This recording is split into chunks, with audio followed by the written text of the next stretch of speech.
కొంతమంది ప్రశ్నిస్తున్నారు, కొంతమంది సమాధానం చెప్తున్నారు. మంచిదే ఓకే, నో డౌట్. కానీ ఇక్కడ ఆయన అడినాడు, కామినేని శ్రీనివాస్ గారు అన్నారు, ఆయనకి ఉన్న సమాచారం ప్రకారం ఆయన చెప్పాడు, అది కరెక్ట్ కాదు, ఇది అసలు జరిగిందని ఈయన చెప్పాడు. There is the matter, YCP వాళ్ళకి ఏంటి నొప్పి అని మీరు అంటున్నారు. కానీ చర్చ జరిగిందంతా వైసీపీ చుట్టూనే కదా. జగన్మోహన్ రెడ్డి అవమానించాడని కదా. బాలకృష్ణ అన్నది ఆ సైకో గాడి దగ్గరికి వెళ్ళారు, ఇండస్ట్రీ వాళ్ళని సైకో గాడు అని కూడా అన్నాడు కదా. మరి వైసీపీ వాళ్ళు రెస్పాండ్ అవ్వకుండా ఎందుకుంటారు? క్రిస్టల్ క్లియర్ గా సార్ వినిపిస్తుంది నా వాయిస్ మీకు? చెప్పండి, వినబడుతుంది. క్రిస్టల్ క్లియర్ గా బాలకృష్ణ గారు అన్నటువంటి మాట, సైకో అన్న మాట భారతదేశం చూసింది, ప్రపంచం చూసింది, అందరూ చూసింది. మేమైతే దానికి స్టిక్ ఆన్ అయి ఉన్నాం. సైకోయిజమేది, వేరే తప్పించి ఇంకోటి కాదు. మేము ఎలక్షన్కి పోయింది ఆ నినాదంతోనే కదా సార్. సైకో పాలన కావాలన్నా, సైకిల్ పాలన కావాలా అని చెప్పి అనే బ్యానర్తో, నినాదంతో మేము ప్రజల్లోకి వెళ్ళాము. ప్రజలు సైకిల్ పాలనే కావాలన్నారు. నిన్ను సైకో అని ప్రజలు ఒప్పుకున్నట్టే కదా. నువ్వు మాట్లాడే మాటలు, నువ్వు చేసే చేష్టలు, ఇవన్నీ సైకోయిజమే కదా.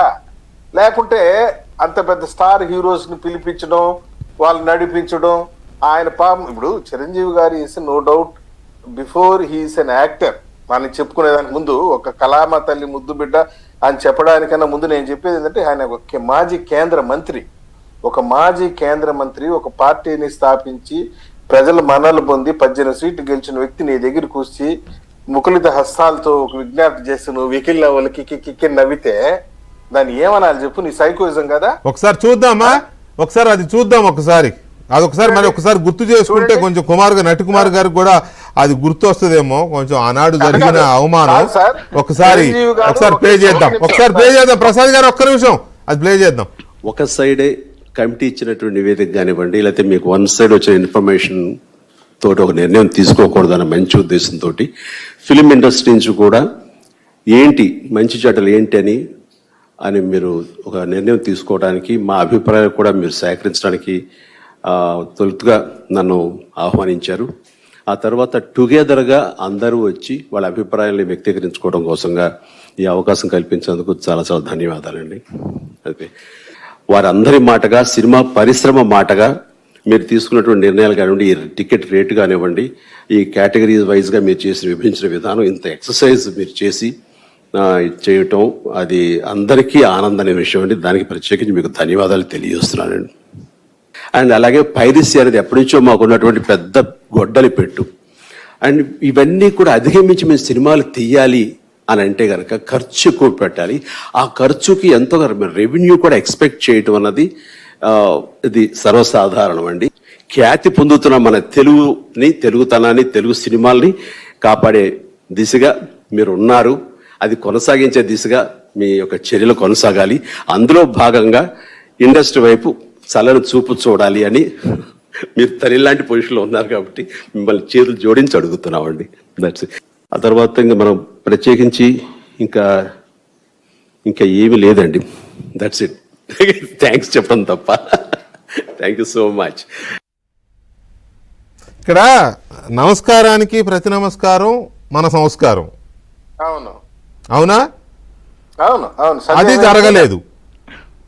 జరగలేదు. కనీసం మీరు చెప్పినట్టే మాజీ కేంద్ర మంత్రి, ఒక పార్టీని స్థాపించిన వ్యక్తి, సరే పార్టీ ఉందా, కాంగ్రెస్లో కలిపేశారా, అది రాజకీయాల్లో చాలా జరుగుతుంటాయి. కానీ ఆయన ఆ స్థాయిలో ఉండి ఒక మెగాస్టార్గా సినిమా ఇండస్ట్రీకి ఆనాటికే ఒక అనధికారికంగా ఆయన సినీ పెద్దగా కూడా ఉన్నారు. దాసనారాయణరావు గారి పొజిషన్లోకి వెళ్ళిపోయారు ఇండైరెక్ట్గా. సో అలాంటి వ్యక్తి వచ్చి అందరిని వెంటబెట్టుకొచ్చి చేతులు జోడించిన ముకుడిత హస్తాలతో మీరు చెప్పినట్టు నమస్కారం చేసి, మీరు తల్లి లాంటి పొజిషన్లో మీరున్నారు. అసలు ఆ మాట చిరంజీవి గారు అనకుండా ఉండాల్సింది. అంటే చాలామంది ఒపీనియన్, జగన్మోహన్ రెడ్డి సినిమా ఇండస్ట్రీకి తల్లి లాంటిది ఏంటి అనకుండా ఉండాల్సింది. మీరు పెద్ద అండి, ప్రభుత్వ అధినేత అండి అంటే సరిపోద్ది. అలా ముకుడిత హస్తాలతో పెడుతూ ఉంటే ప్రతి నమస్కారం చేయకుండా ఏ నవ్వులు, మీరేదో నవ్వులు అన్నారు, నేను అనలేను. ఈ సీట్ లో కూర్చుని నేను ఆ నవ్వులు అనలేదు. నవ్వులకి సార్ వెంకటకృష్ణ సార్, ఆ నవ్వులకి అర్థమే ఉండదు.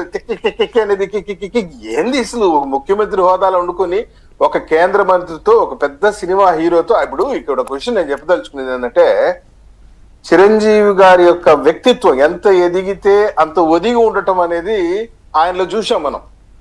బాలకృష్ణ గారిలో నేను చూసింది ఏంటంటే, కల్మషం లేనటువంటి మనస్తత్వం. మనసులో ఏముందో క్లియర్ గా చెప్పాడు. నిన్న on the floor of the house Balakrishna గారు ఎక్కడ కూడా అన్పార్లమెంటరీకి ఏది చెప్పలేదు. ఎక్కడైనా అన్పార్లమెంటరీకి మాట్లాడా మీరు చూడండి సార్. ఏం మాట్లాడు ఉన్నది ఉన్నట్టు చెప్పాడు. ఆయనకు తెలిసిన సమాచారం ఆయన చెప్పాడు. కామినేని శ్రీనివాసరావు దగ్గర ఉన్న సమాచారం ఆయన చెప్పాడు. Where is the dispute there? Assembly ఉండేది చర్చించడానికి కదా, నిజానిజాలు చర్చించుకోవడానికి కదా. నిజమేదో అబద్ధం మీద జగన్మోహన్ రెడ్డి వచ్చి చెప్పొచ్చు కదా. పోనీ వాళ్ళ 11 మంది శాసనసభ్యులు ఎవరొకరు వచ్చి ఏడవచ్చు కదా అసెంబ్లీలో. అది వదిలిపెట్టి కులాల మధ్య చిచ్చు అనమాట. ఈ రోజు ఒక అట్లా కాదు కదా, అట్లా కాదు. ఇక్కడ ఒక మాట, దయచేసి ఒక మాట ప్రసాద్ గారు, ఇది చాలా కన్ఫ్యూజన్తో కూడిన. బాలకృష్ణ గారు అది మరి ఎందుకు అలా మాట్లాడాడో, ఎందుకు అలా మాట్లాడతాడో ఒక్కోసారి అర్థం కాదు. ఒక్క నిమిషం సార్, ఒక్క నిమిషం. కావాలంటే అది కూడా ప్లే చేస్తాను, ఒకసారి వినండి బాలకృష్ణ గారి బయట. అందరూ ఇండస్ట్రీ కలవడానికి వెళ్ళినప్పుడు సైకో గారిని చిరంజీవి గారు గట్టిగా అడిగితే అప్పుడు ఈయన వచ్చాడంది అబద్ధం. గట్టిగా ఎవడు అడగలేదు అక్కడ. అది మీరు అన్నారు ఇందాక, ఏదో గట్టిగా అడిగితే ఈయన వచ్చాడు మళ్ళీ కలవడానికి, లేకపోతే ఏదో సినిమాటోగ్రఫీ మినిస్టర్ కలవమన్నారు అని. అవి మిగతా ఓకే, అవమానించడం ఆయన ఓకే. ఏదో ఆయన పెద్ద గట్టిగా చెప్తే ఆయన దిగి వచ్చాడంట కలవడానికి, లేకపోతే సినిమాటోగ్రఫీ మినిస్టర్ కలవమన్నారంట. మనం కూడా నాకు ఇన్విటేషన్ వచ్చింది లిస్ట్ తయారు చేయమని. నాది 9వ పేరు వేశారు. అది ఎవరో ఈయన, నేను అడిగాను కూడా, దుర్గేష్ గారిని కూడా అడిగాను ఎవడో అడిగేసిందని. అక్కడ అర్థం కాని విషయం ఏంటంటే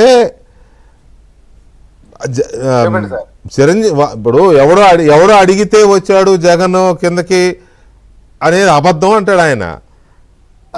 జగన్మోహన్ రెడ్డిని టార్గెట్ చేశాడా, చిరంజీవిని టార్గెట్ చేశాడు తెలియదు, కానీ వినే వాళ్ళకు మాత్రం ఎవడో అడిగితే వచ్చాడు అనేది అబద్ధం, జగన్మోహన్ రెడ్డి ఆల్రెడీ సమావేశానికి వచ్చాడు అనేది అందరికి అర్థమవుతోంది. ఇప్పుడు అట్లా కాదు, ఎవడు ఆడు ఈడు అనేది వీళ్ళు కొంచెం జీర్ణించుకోలేకపోయినట్టున్నారు. క్రిస్టల్ క్లియర్ గా బాలకృష్ణ గారి మాటలు ఒకటైతే స్పష్టమైంది. జగన్మోహన్ రెడ్డి గారి సినీ పెద్దల్ని అవమానించాడనే విషయాన్ని మాత్రం ఆయన చెప్పాడు. ఆ మాట కూడా అన్నాడు. మేము దాన్ని రిసీవ్ చేసుకున్నాము, మేము దాన్ని అర్థం చేసుకున్నాము. సినిమా పెద్దల్ని మేము కళామాతల్ని ముద్దు బిడ్డలుగా చూసాం. ఆ రోజు జగన్మోహన్ రెడ్డి వ్యవహరించిన తీరు కూడా చూసాం కదా. భీమ్లా నాయక్ కానీ, ఆ RRR సినిమాల కాడ కానీ విఆర్ఓల్ని ఎంఆర్ఓలు పెట్టేది, పోలీసులు పెట్టేది, సినిమా రూముల్లోకి పోయి చూసేది, ఎన్ని షోలు వేశారనేది, టికెట్లు అడిగేది, ఇవన్నీ చేసి ఆగిత్యం చేసి పెట్టాడు కదా. ఎప్పుడైనా చూసామా ఈ విధమైనటువంటి రిస్ట్రిక్షన్స్ పెట్టి, ఈ విధమైన వేధింపులు చేసి? ఇప్పుడు సినిమా థియేటర్లో మినిమం ఫెసిలిటీస్ ఉన్నాయా లేదని చూడడంలో తప్పు లేదు. ఎస్, చూడు, నేను వద్దని లేదు. ఎన్ని షోలు వేసావు, ఎంతమంది వచ్చారు, సినిమా టికెట్లు చూపించండి. ప్రసాద్ గారు ఒక్క నిమిషం ఆగండి. మనం చూసాం కదా. ప్రసాద్ గారు ఒక్క నిమిషం ఆగండి. నటికుమార్ గారు, ఇక్కడ ఇప్పుడు మనం చూసిన ఆనాడు జగన్మోహన్ రెడ్డి గారి దగ్గరికి చిరంజీవి గారి బృందము వెళ్ళడం కానీ, అసలు అంతకుముందు చిరంజీవి గారిని ఒక్కరినే ఎందుకు రమ్మన్నారు అనేది ఎవరికీ తెలియదు. అప్పుడు లంచ్ కూడా చేశారు కదా, చిరంజీవి గారు వెళ్ళారు, లంచ్ కూడా చేశారు.